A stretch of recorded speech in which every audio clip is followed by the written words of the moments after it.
Hello and welcome to another update from the farm. It's 11th October 2025. Time is about 1:45. It's slightly hot right now, but it has been raining cats and dogs in the last few days. Lot of rain, especially last night. Lots and lots of rain fell. All the farmers in my area are very happy. Thankfully, we have all the trenches, all the rainwater that fell on the farm is retained. As you see here in the trenches, there is still some water left, and thankfully we have done most of the trees that we wanted to plant before the rainy season had started. There was a gap like for about a couple of weeks. We had to buy water just to save the crops. Unfortunately, it did not rain a lot during that time. Here and there it was drizzling a little bit, but the last week at least it has been raining almost continuously. Every alternate day it sort of was raining, and last night, like I mentioned, really lots of rain. I've got a few updates to share. First, we had these extra poles, the stone poles from the chain link fencing that we did when we purchased the farm.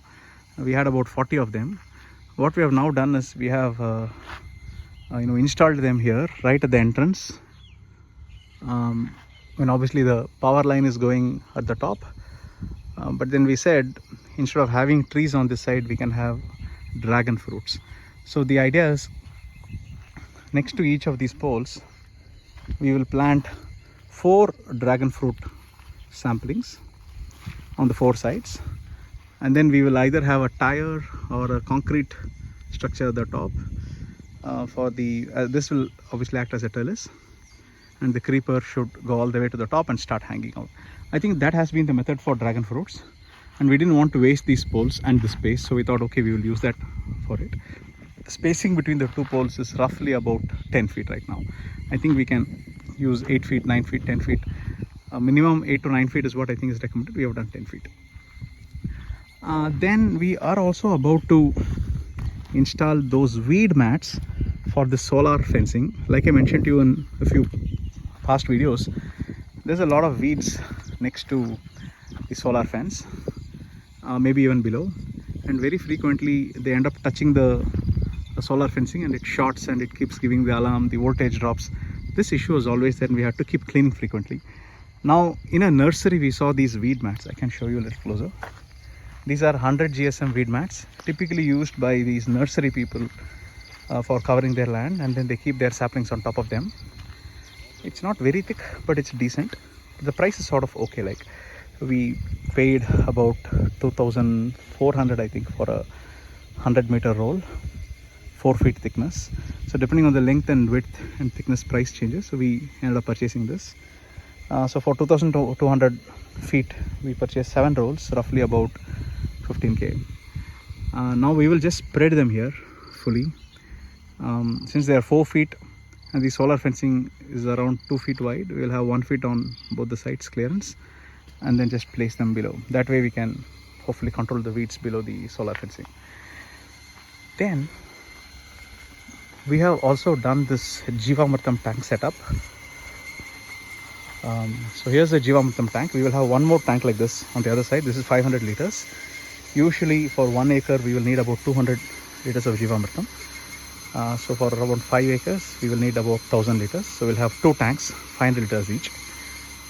From the tank we have already, by the way, prepared the Jeevamrutham. We did that last week.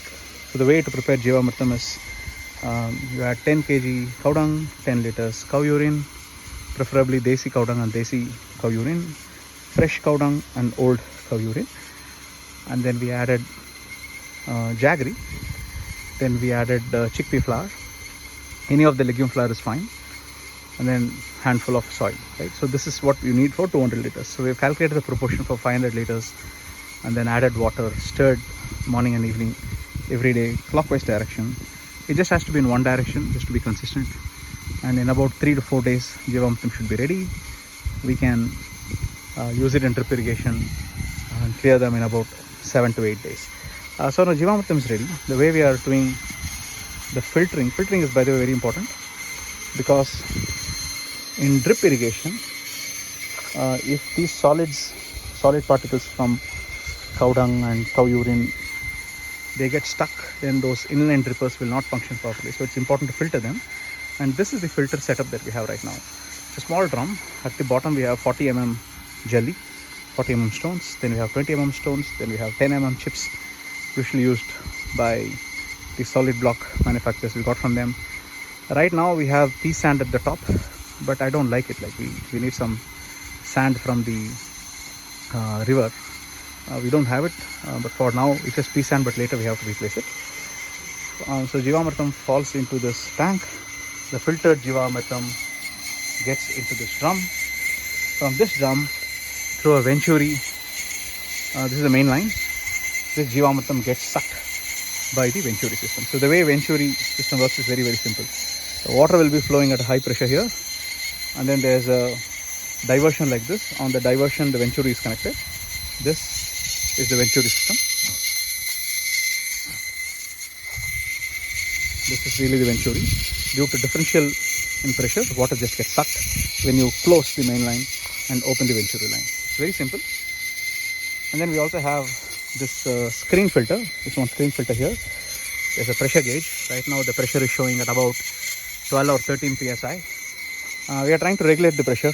This heavy pressure, like I mentioned to you in one of the previous videos, the motor that we have from sump is having a high head motor. So we are controlling the pressure. Right now we are just controlling it to half the pressure it is capable of delivering with the top pipe. So when you open the pipe, water just falls into the tank. That way, if you close the top pipe fully, then the pressure will be really full. So right now we are only regulating it to half the pressure. So from here, the main line sends Jeevamrutham along with water to the entire field. So at the moment, we are sending this Jeevamrutham to this particular field, and as you see, these are drippers. This is water mixed with Jeevamrutham. So I'm just collecting a little bit here, and I'm trying to smell it. I can definitely smell the smell of Jeevamrutham. Yeah. So 200 liters per acre is what we are targeting. All right.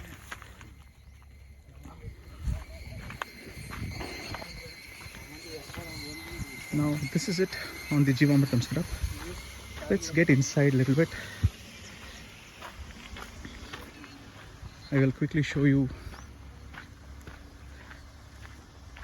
the status of the plants. But before that, here is the farm pond. Around the farm pond we have the palm, but they are yet to germinate out. I'm told it will take 3 months for the sprouts to come out of the soil. This is a farm pond. Because of the heavy rain, there's a lot of water, but I believe water is still not getting getting stopped. Like it's getting sucked into the soil very soon. The seepage we have not been able to prevent yet, even though there's a lot of clay. I think it takes some more time. The weeds on the side banks need to grow. It has to dry up a little bit. I think this process takes like a few months for the side banks to get hardened up.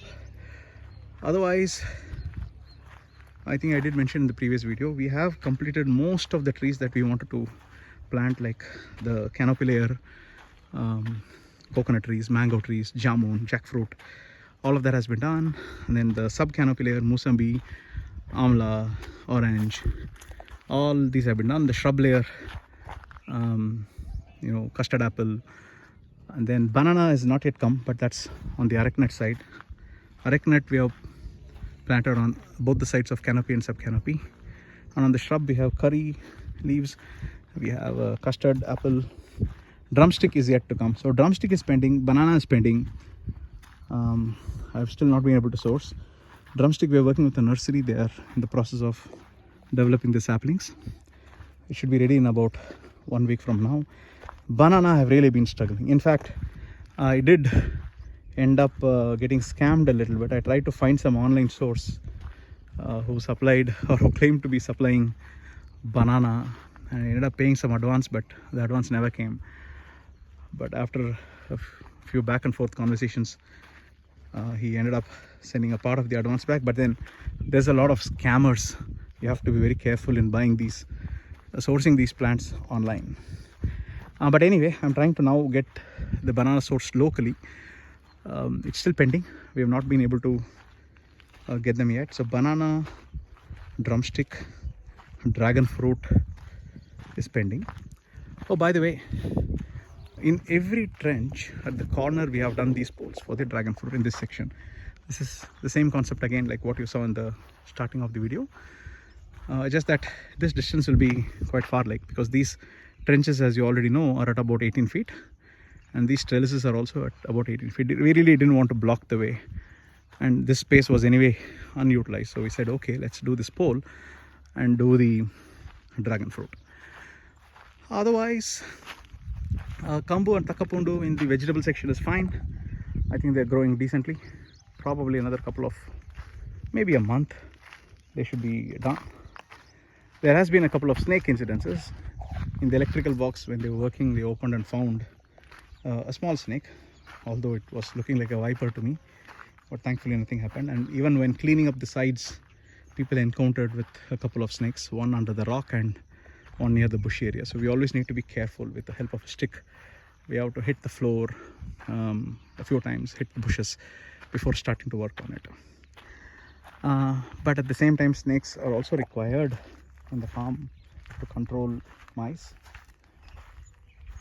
But once we have that wild zone, I'm hoping that wild zone will become the home for all these reptiles, and hopefully they don't come out and disturb or get disturbed. And I'm just hoping the wild zone will be a win-win for everyone. So that's pretty much it. Oh yeah, I forgot to show you. These are the air walls we have installed. The purpose of air walls is mainly to just remove the air bubbles from the main line. That way the pressure in the main line can be regulated, and if we don't have these things, these air walls, then these bubbles will build up pressure and they may crack open the main line pipe, which is buried in the soil. So it will be very difficult to investigate and find where it cracked. So these air walls are very important. Okay friends, that's all the updates that I had for today. Let me go back. So the next steps will be just to start and continue to give Jeevamrutham in all the fields, and then on the border we are right now cleaning. Hopefully after the cleaning we'll finish the weed mats and then maybe cultivate marigold and maybe chili or tulsi is what I'm thinking for the border, to attract pollinators and beneficial insects. That's probably the next step. And then third will be just to finish off the pending plants, which is banana, drumstick and dragon fruit. And at some point of time we also need to check which plants have not grown properly or the ones that did not survive, and we have to replace them. Otherwise, generally when I'm looking at things, it's looking fine. For example, this is coconut, this is gliricidia, this is curry leaves, that's curry leaves, this areca nut. I think the pattern does look very comfortable. Like it's in line with what we anticipated at the start, and overall we're very satisfied. Hopefully the rains will continue, otherwise we have to buy water, which is very expensive, not recommended. Until we get all this mulch and until the water situation is solved, we have to be very careful. Alright friends, that's all updates I had today. I will catch you on a different video later. Bye.